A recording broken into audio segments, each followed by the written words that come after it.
자, 오늘은 한 청년의 이야기 속으로 한번 들어가 보려고 합니다. 바로 자기 자신의 마음을 가장 큰 원수처럼 여겼던 한 사람의 이야기인데요. 그가 이 지독한 내면의 전쟁을 멈추고 어떻게 자기 마음과 동맹을 맺게 되었는지 그 치열했던 여정을 따라가 보겠습니다. 오늘 이야기는 바로 이 질문에서 시작합니다. 여러분, 혹시 이런 생각해 본 적 있으세요?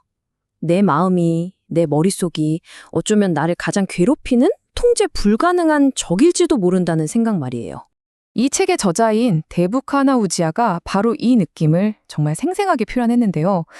생각이 한번 시작되면 멈출 수가 없어서 결국 자기 자신의 생각에 꼼짝없이 갇혀버리는 그 느낌.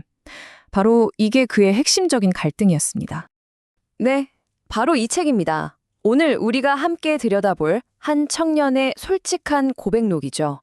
자, 그럼 그의 내면으로 들어가서 그 생각의 폭풍이 대체 어떻게 시작되는지부터 한번 살펴볼까요? 첫 번째 장, 마음속의 폭풍입니다. 저자는 자기 마음속을 끊임없이 휘몰아치는 어떤 거대한 혼란, 그러니까 말 그대로 생각의 폭풍이라고 불렀어요. 근데 놀랍게도요, 이 거대한 폭풍이 정말 아주 사소한 것에서 시작된다는 거예요. 바로 누군가의 답장 한마디. 그냥 알았어. 이 한마디요.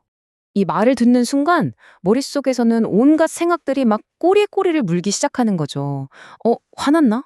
내가 뭐 잘못 말했나? 아, 이제 어떡하지? 이런 식으로요. 그리고 이 끝없는 질문의 고리는 결국엔 항상 똑같은 결론으로 이어집니다. 바로 모든 걸 내 탓으로 돌리는 거죠. 자체 게임이 시작되는 거예요. 아니, 대체 왜 이렇게까지 생각하게 되는 걸까요? 이 격렬한 마음의 혼란은 도대체 어디서부터 시작된 걸까요? 그 뿌리를 찾아서 이번에는 그의 어린 시절로 한번 거슬러 올라가 보겠습니다. 그의 어린 시절을 들여다보면요, 정서적인 고립감이 굉장히 컸어요. 늘 긴장과 다툼이 가득한 집에서 자랐고 따뜻함이나 애정을 받지 못했죠. 그러다 보니까 자연스럽게 자기 감정을 꾹꾹 눌러 담는 법부터 배우게 된 거예요. 그리고 이때 생긴 감정의 상처들이 결국 성인이 된 그의 사고방식에 그대로 아주 깊게 영향을 미친 거죠. 결국 바깥 세상은 내 맘대로 되는 게 하나도 없으니까 그가 통제할 수 있는 유일한 세계, 바로 자기 자신의 생각 속으로 숨어버린 겁니다.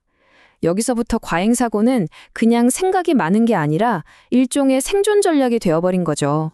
자, 이제 이 여정에서 가장 어두운 부분으로 한번 들어가 보겠습니다. 내면의 고통이 쌓이고 쌓여서 결국 어떻게 해로운 행동과 사회적인 고립으로까지 이어졌는지 말이죠.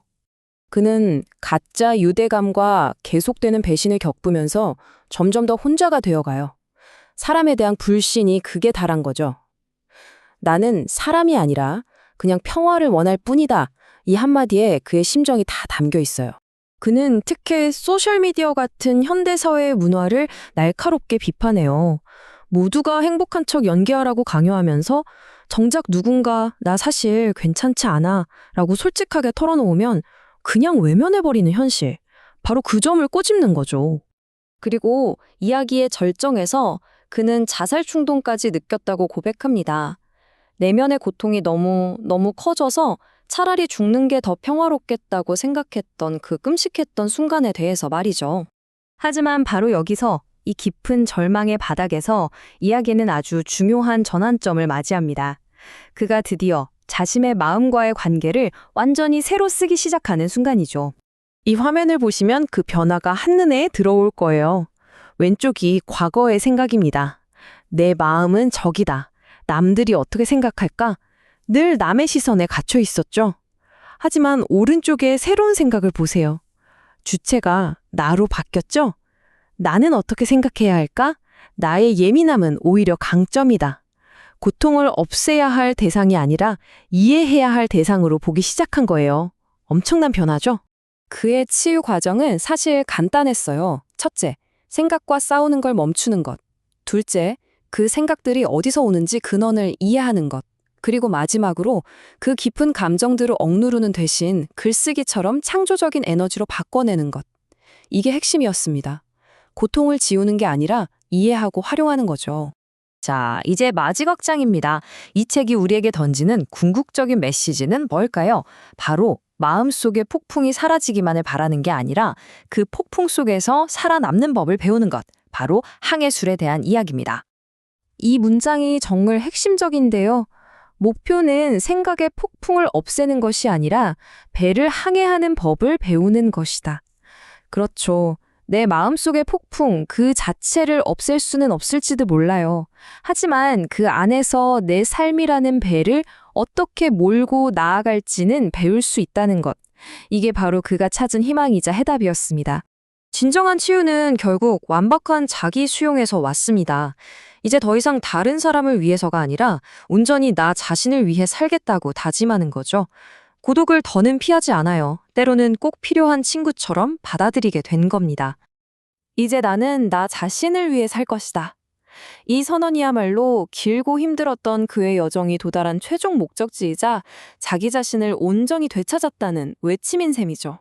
자, 이 이야기를 마무리하면서 여러분께 마지막으로 이 질문을 던져보고 싶네요.